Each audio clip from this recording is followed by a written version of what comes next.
Hey guys, and welcome to today's video on the US elections. Now, much like the entire year 2020, this election has been filled with confusion, chaos, and a lot of delays. So let's get into how US elections work, what's special about this election, and how it could turn out. Let's get into it. Alright, to first understand the system a little bit, let's get into the Federal Republic of the United States of America. Now, being a federal republic, the United States has three tiers of government. You have the federal, the state, and the district level. And we're going to focus on the federal level. And on the federal level, actually, there are three different elections going on. You have the presidential election, the election in the House, and in the Senate. Now, there are three branches that govern the United States of America, at least on the federal level. You have the executive, the judiciary, and the legislative branch.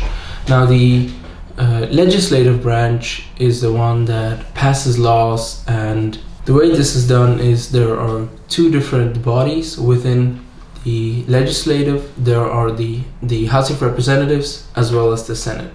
Now, the House of Representatives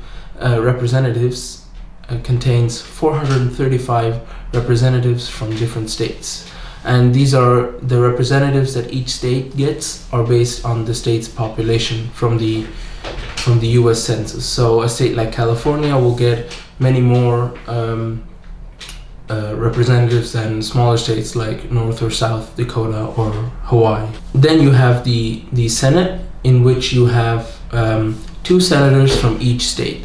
So on one, you have the House of Representatives that are elected by the people, and then you have the senators representing the state. So in this way, you actually have both kind of district and people level and state level, both represented in the federal level. Now, moving away from the legislative, we'll quickly take a look at the judiciary. Now, the judiciary is the Supreme Court on a federal level, where you have 9 judges who are appointed by the president for lifetime. So once you're in there, you're all set for the entire for your entire life. You have the Supreme Court on the federal level, the 13 courts of appeal on state level, and then you have 94 district courts and 2 courts of special jurisdiction. So things like the bankruptcy court, courts that only look at specific cases. Now let's get to the executive branch, the one that we're all focused on.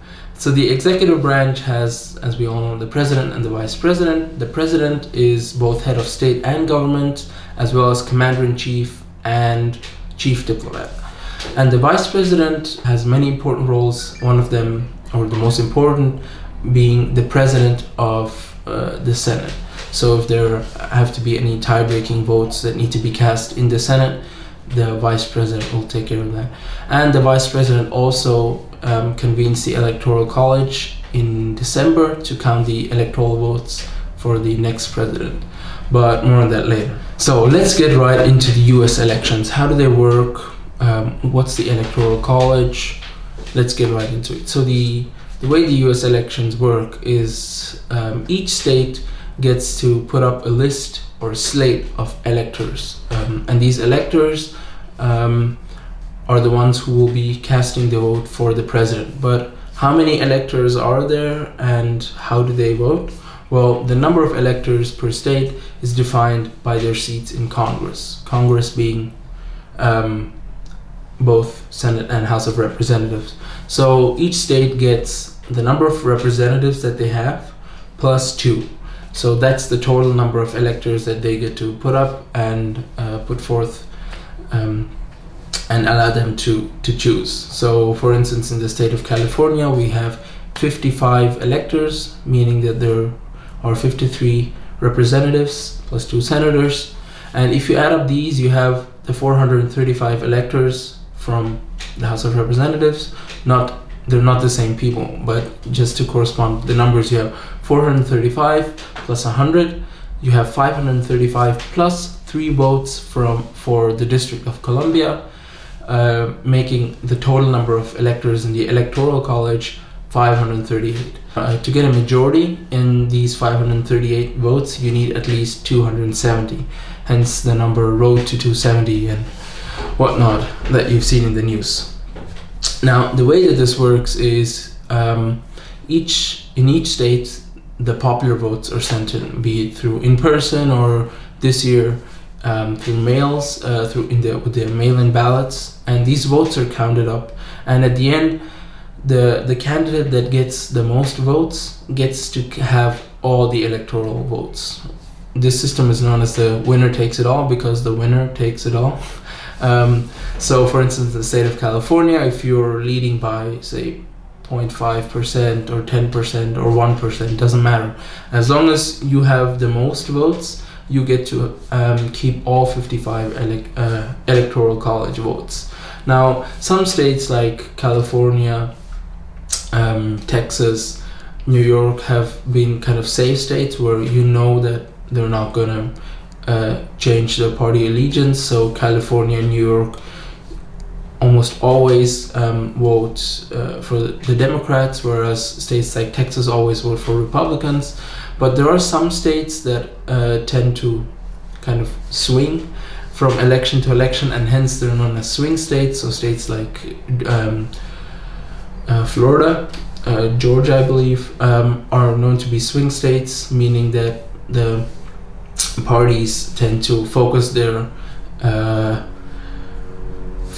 campaign efforts in these states. If you look at 2016, for instance, the state of Florida received 71 campaigns, 35 from the Clinton campaign and 36 from the Clinton campaign and 35 from the Trump campaign, whereas the state of Florida got 0 visits because both parties know that it's a safe state, it's a blue state, and there's no point in just going and speaking to a state where you know you've already won, so to speak.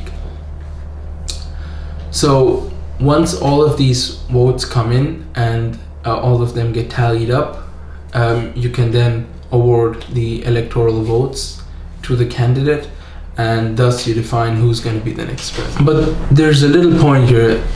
The vote that should have taken place this year on November 3rd is not the actual official election. It's just a projection showing how the electors of the Electoral College should vote. This doesn't mean that they will vote like that. In 99% of the cases they will, because there are state laws that regulate in the way in which electors can vote, meaning that electors can't sway too much from their popular vote. But the official Electoral College vote takes place in December. This year it's the 14th of December, and on that day we'll have the official president, the name, or we'll know who the president is going to be, and in January that person will be inaugurated. Now, the incumbent president has stated that he will not accept the outcome if he loses, stating that he has made claims that voting per mail is a fraud, something that we do not know. But if he does not accept the outcome, let's say hypothetically Joe Biden wins the electoral vote and popular vote, there is a way that Trump could legally become president, in that if Trump would file lawsuits claiming that there was election fraud, claiming that there was foreign interference, demanding that the states should not certify the elections, or sending the states a rival list of electors and claiming that the election wasn't conducted properly, this issue gets brought to the House of Representatives, who now have to vote the president. This means that the popular vote and the Electoral College, they all get neglected, and all that matters is now the vote of how the House of Representatives vote. But it's not the House of Representatives. Instead, each state gets one vote, which means you have 52 votes and each state has one vote. And because the majority of states, even though they don't have the majority of the population, gets to have one vote. So the state of California, the state of Vermont, the state of Rhode Island, the state of Texas, each of them would get one vote. And if you've seen the electoral map, you know that the majority of the states are either red states or leaning towards red states, could vote for Donald Trump. meaning that he could appear for a second term. So really it all depends whether he concedes the election after all the counting is complete. So we'll really only see who's president by January 20th, 2021. Until then, stay frosty. Stay tuned for my video on the COVID-19 vaccine, as well as my new sculpting series. Have a nice weekend and see you.